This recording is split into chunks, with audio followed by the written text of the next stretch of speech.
Hello, good afternoon.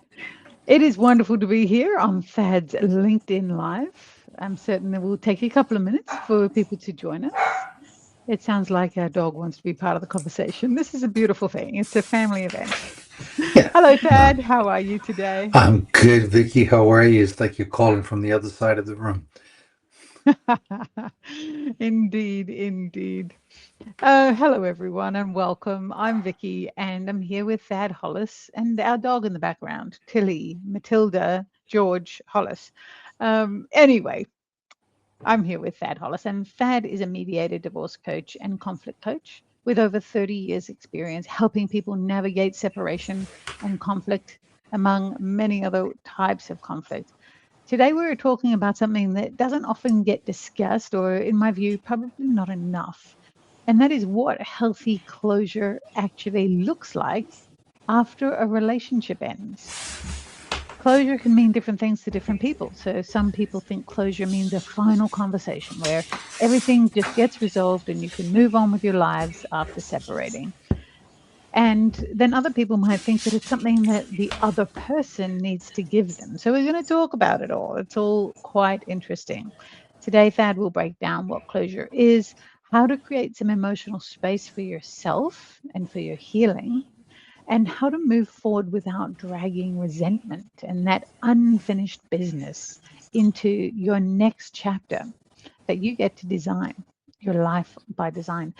So, whether you're a lawyer watching this and you're supporting clients through separation, or you're personally working through this, or at the end of a relationship yourself and you just happen to come upon this, we do want to give you practical, honest guidance.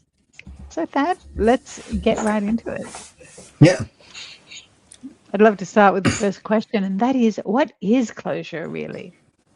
Because a lot of people maybe think that they have to wait for the other person to give it to them.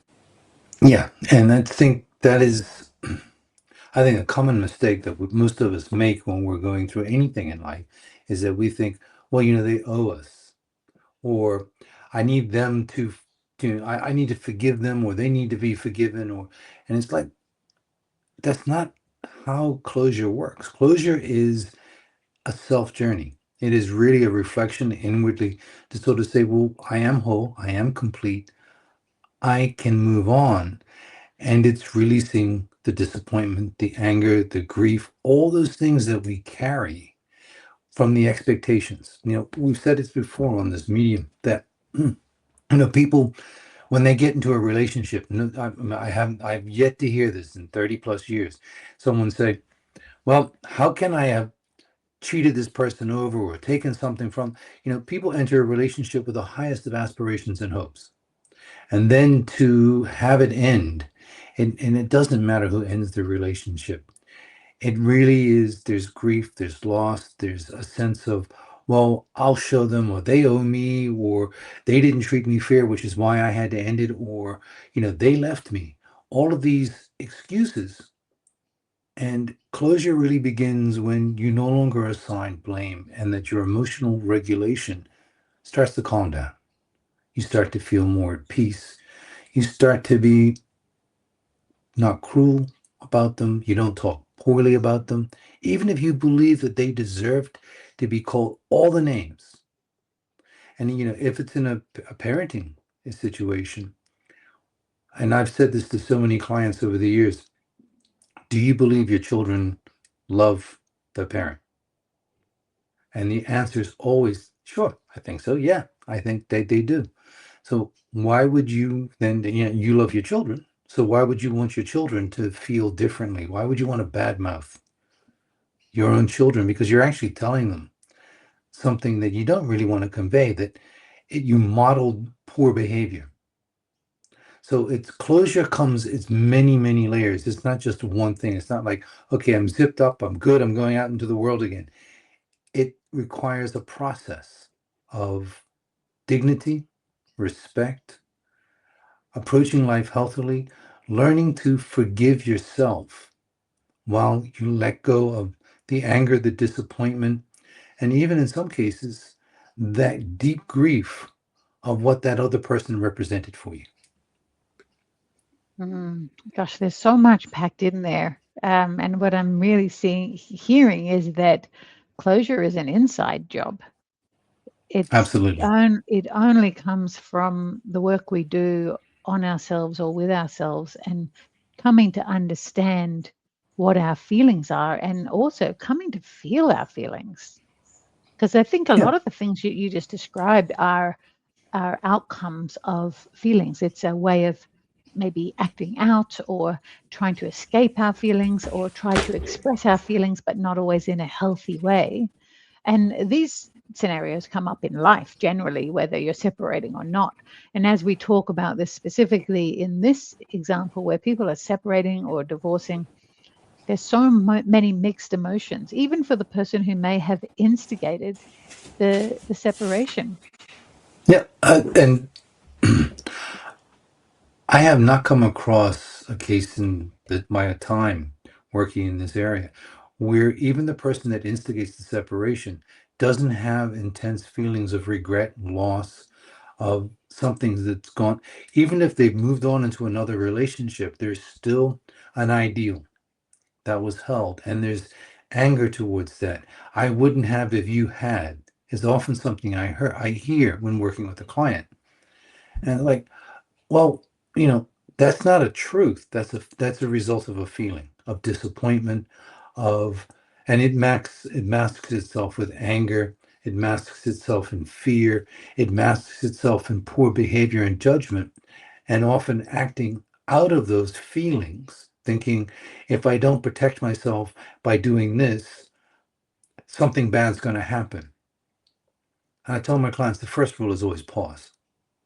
Pause. Because kindness starts from within, and kindness is something that we often don't think of when we're going through our separation or even post separation or even post divorce when we're now co-parenting. We often don't think, I'm going to write this angry text. Well, the result's going to be from an angry text, get an angry answer, or not get the result you're hoping for. You know, I always say, when we're communicating with our exes, short, monosyllable words are really good. I can pick the children up. I mean, it's multisyllable in children, but at 5 o'clock. You know, it's That's a rather really than great tip. I just want to no. rest on that for a second. Okay, That's a great tip, having monosyllable words. It's not like you're just grunting at the person, because when we hear monosyllable, we think we're not communicating. But what I'm hearing right. you say is when you structure your sentences, get it down to basic monosyllable words, because what does that give the communication? What becomes available when we do that? Well, it helps regulate because now instead of saying, "I really think you are," we take the words "you are" and we say, "Thanks for the note. I'll get back to you by tomorrow morning." You know, That's a rather boundary I than just heard right there. that's a boundary, but it's also a communication because it's Yeah. acknowledging you've received something, but it's also saying, here's a boundary. I'm not going to respond to you right away. So I'm hearing And if less you is more sometimes. less is more, but I also think self control is really key Mm, because we don't want to be using words that are going to be inflaming, words that are going to be accusatory, words that are going to come from our own sense of disappointment, fear, lack of. Because if we feel we're lack of, then our words are going to reflect that. And And the hurt comes through in communication. I mean, of course it does. How can it not? When we're feeling hurt, we're feeling the pain. Quite mhm, often, people want the other party to feel the pain. They want the other party to know the pain they've caused me. And I put it in air quotes because we only cause our own pain, but we yeah. know that through coaching. But on the surface, it feels like that other person has created pain by their actions or their words. All right. Well, now imagine we're trying to project our pain onto the other person. It's akin to that old line that I heard for years. I'm now drinking the poison, hoping they're going to die. Mm. Right. And it's like, and literally, I have heard that I want them dead. I want them to know that they're not on the planet anymore. I want to just obliterate them from my life. And it's like, well, is that really possible? Is that, and we ask a bunch And of do you questions really around want coaching. that? Yeah, Well, even 5 if years you from now, really would you feel want that? If you Yeah. really feel you want that, would you not want that parent in your children's life? Do you think Yeah. your children wouldn't want that parent in their life? You know, I mean, if you don't have kids, it's like, why would you not wish well to someone else? But it's hard to get to that point when you're feeling and you're enmeshed, you're drowning in your emotional pain and anger. So And conveying that anger. and anger, conveying that, understanding you're just you're communicating your own fear. And we love to say face everything and recover, you know? And fear is another way of saying, FEAR, yeah, face it's everything and everything and recover. I know recover. this just rolls off your tongue so naturally, but I think for some people this will be the first time they're hearing it. So let's Yeah. really like have look at that. Face Well, everything and everything recover. and recover. FEAR. That's All how right. we can think of fear. Or think of it as false evidence appearing real. That's another It's good my one. projection. So, and I love to use Don Miguel Ruiz, who's wrote the Four Agreements and many other books, and his son has also written many books as well on the Toltec energies and how we communicate. And when we communicate, particularly in a couple, we're communicating to our projections of the other, whether we're in that loving relationship or we're in the relationship that maybe say not so loving. Right? We're Mm, communicating with what we perceive the other person to be, rather than communicating with who's in front of us. So we always mm, we always project what we want. And I'm saying always because until we deregulate, we stand back, we pause, we calm ourselves down. We don't let that reptilian brain take over, because that's where our emotions are. We're going to, from fear, we're going to fight, we're going to flight, we're going to freeze, right? But if we don't have to do that, if we can just say, take a deep breath, this isn't me, this is a boundary, I don't have to engage, I can pause. And when we do those things, suddenly we're no longer going to be reactive. We're going to be a little more controlled, because, given the history that we have as couples, we've trained each other on how to interact, because that's what we do when we live with people, whether it's even housemates. We have an unwritten code that we biologically extend to each other on how we're going to do that. Now, if you imagine, if you're in a relationship, it's a little more intense because you've shared those intimacies, both emotional, physical, and mental, right, with each other, that have, in some cases, very deeply spiritual. And when you've had that relationship and it's been broken, I use that word cautiously, broken, it's been changed dramatically from what you thought it was. And so what you projected is now not there. Your dream has died. There's a lot of pain.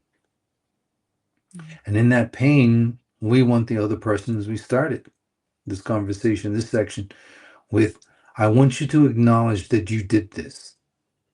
And that person may never, ever do that, because they don't have either the capacity, understanding, or even knowledge that they did that. And if you tell them that, they're going to go, I didn't do that. Because from their perspective, they never conveyed that. They wasn't. And the other thing that I love to hear from clients is, well, that wasn't what I meant, or I didn't intend for that to happen. And people don't always take responsibility for actions. And I mean, as the human beings, we convey things because we have a different intention on how they're going to land, when we feel we're not responsible for how they land.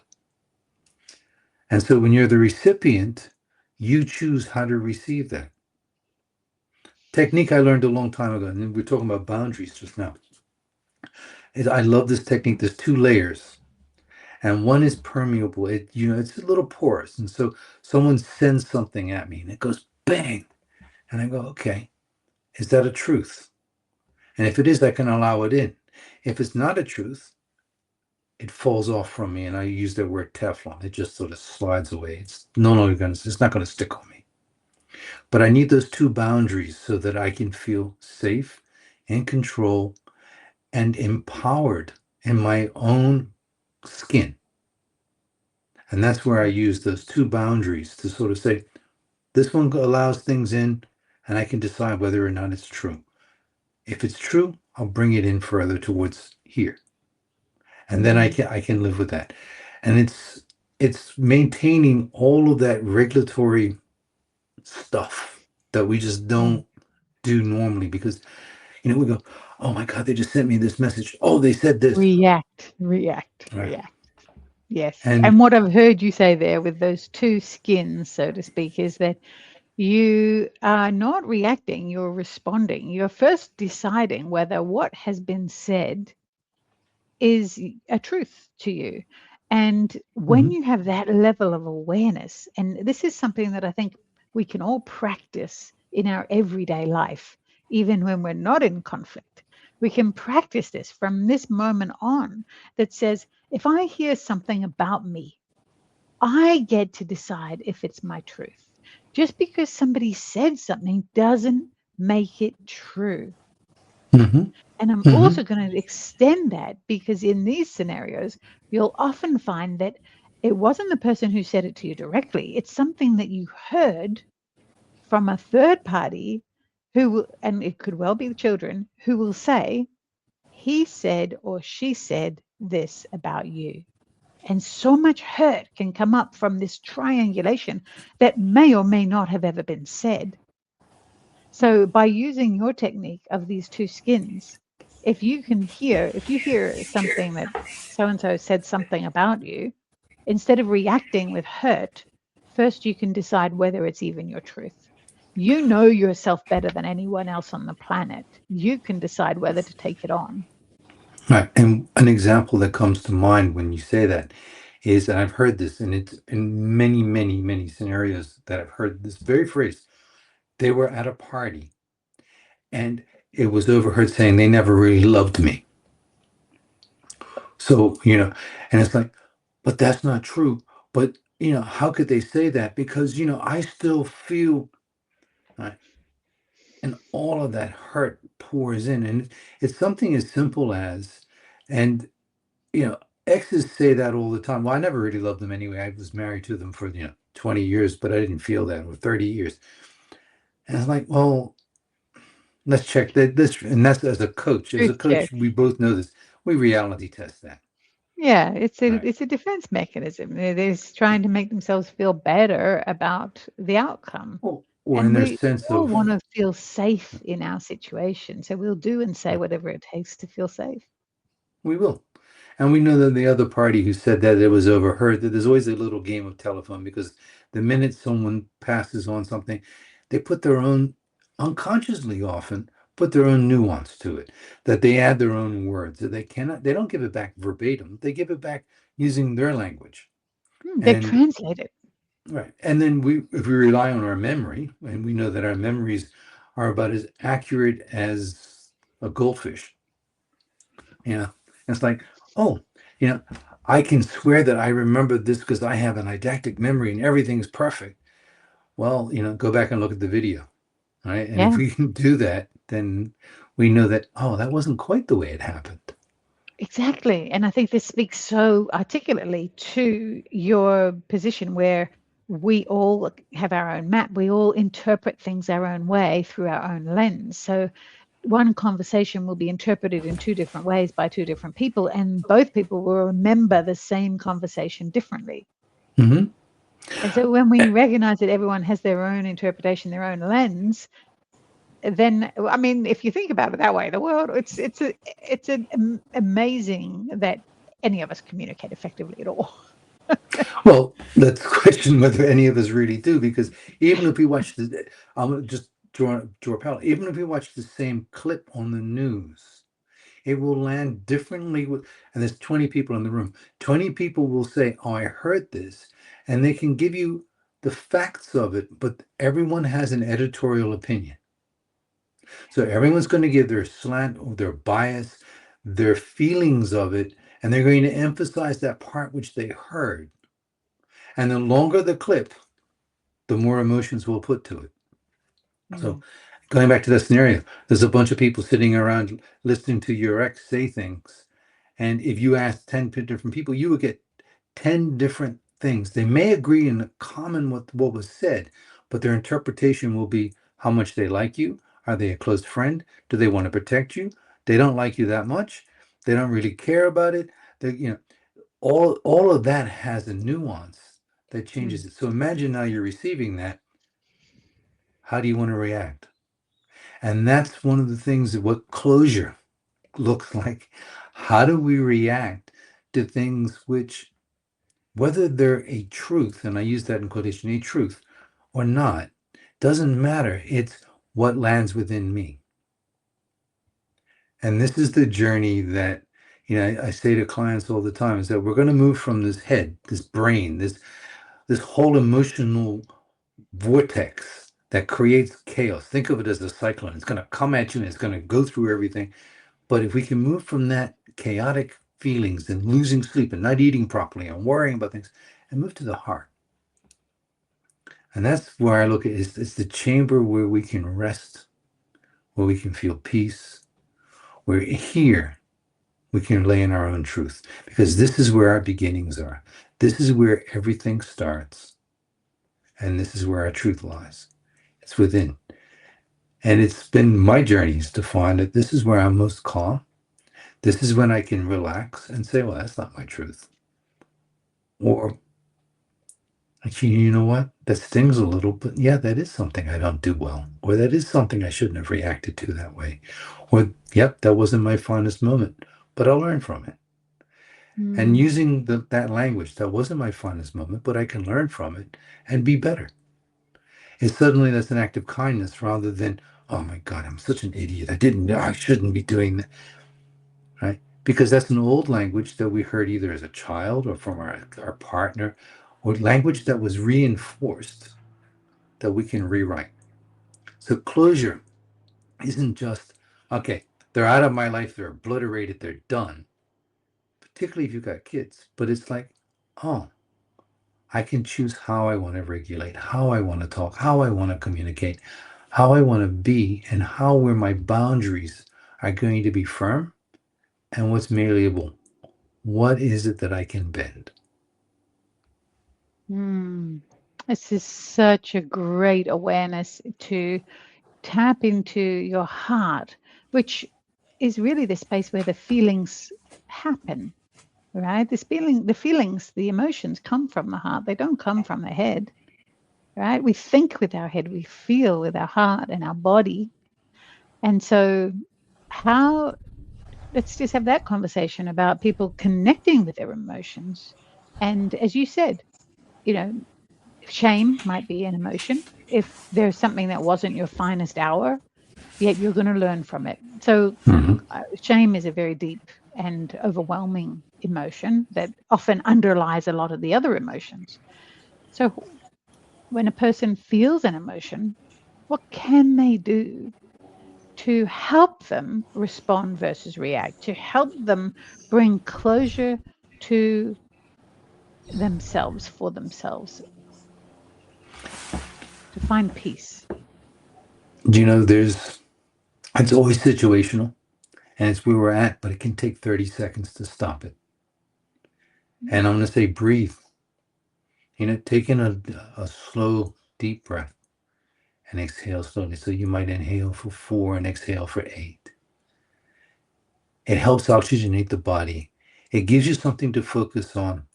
And, it can be, the emotion can do one of two things. I say it can spiral us downwards or it can spiral us up into a rage.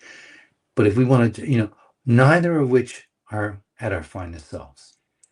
But if we can just pause and say, hang on, I'm starting to feel this thing. And I know in my own body, it starts to feel like it's percolating. There's a cooking going on, or oh, hang on. Is that my truth? Is that something I need to know? Is that something that I know, before I can do any more thinking around it, I need to stop. And Deepak Chopra has one of those techniques that he uses that once we learn how to breathe, we can just do it in a single breath. Once we use our breathing to help us, it may take 3 minutes, it may take 30 seconds, but you can release that nervousness, that anxiety that's percolating in the body, and just go.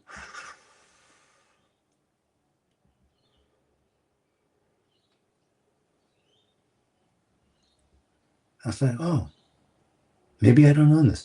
It may take you 3 or 4 times, but once your body gets used to it and recognizes it, the single breath immediately starts to calm things down. Your shoulders drop, your head's not spinning, your heart's not beating at 180 beats a minute where you feel it's going to come out of your chest. It suddenly comes back down to, it might be about 65 or 75. And you're going to go, okay, I'm not going to react. I'm going to stop. And that's the beginning of closure. I know it sounds really disappointing, but closure isn't this, okay, there's 3 stages you got to, no, there's no stages. It's all of these different things. And, you know, it's like as a divorce coach, I'll say, we have a lawyer, we have a therapist, we have a nutritionist, we have a coach, we may have a tax accountant, we may have a financial planner, but all of that is part of the team to give us the complete picture so that we can move on, so that we can feel whole again. And think of this as a new way because that which defined us previously no longer defines us going forward. I'm not the same man I was yesterday because I've had events that happened yesterday and today that have changed me imperceptibly, but they have changed. It's a little shift of a degree or a micro degree that has changed it because I'm not the same person I was 30 years ago or 50 years ago because I'm a little dude now.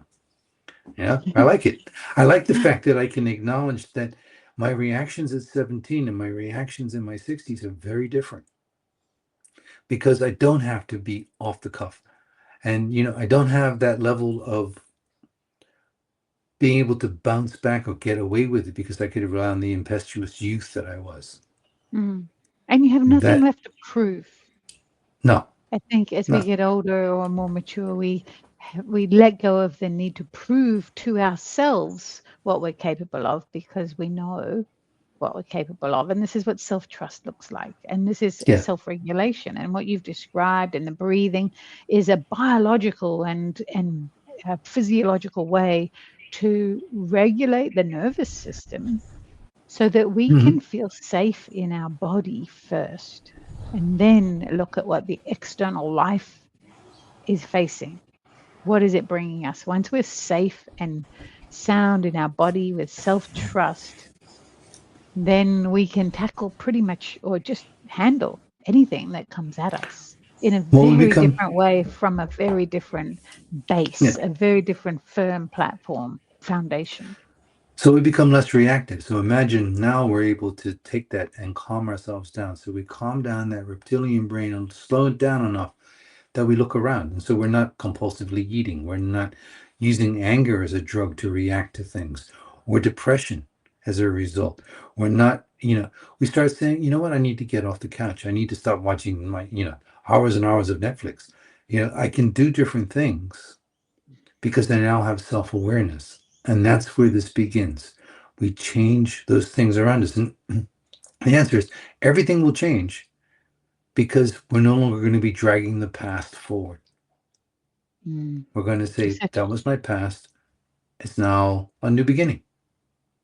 mm, And, such, but it takes that process, it takes help.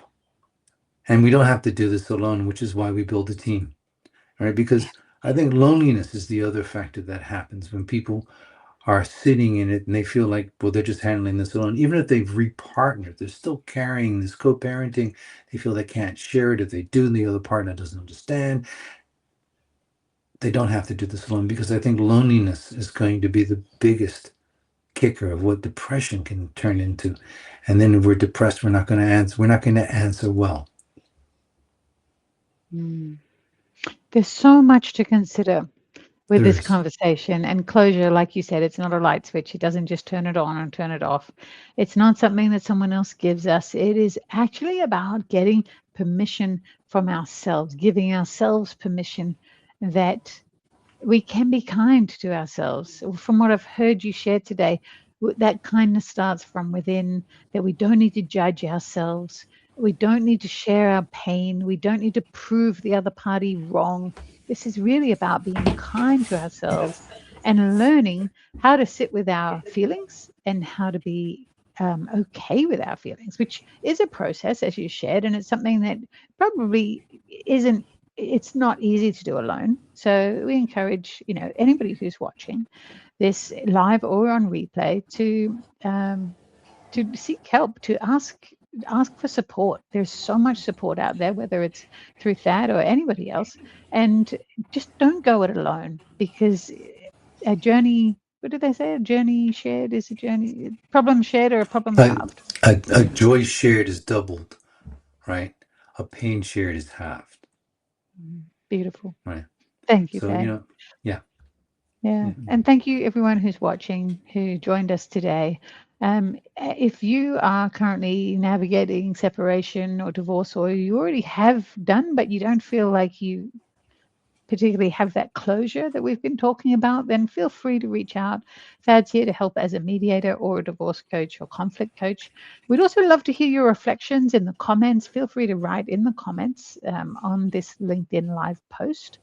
And all through the lives, anytime you join us, we welcome your comments in the middle of it all. And we're happy to include you in the conversation. And if you have questions that you'd rather keep confidential, you can just email admin@betteroutcomes.au. And our next LinkedIn Live is next week, February 4th, same time, same channel. Thad Hollis's LinkedIn Live. So thanks again, and take good care of yourself. Be well.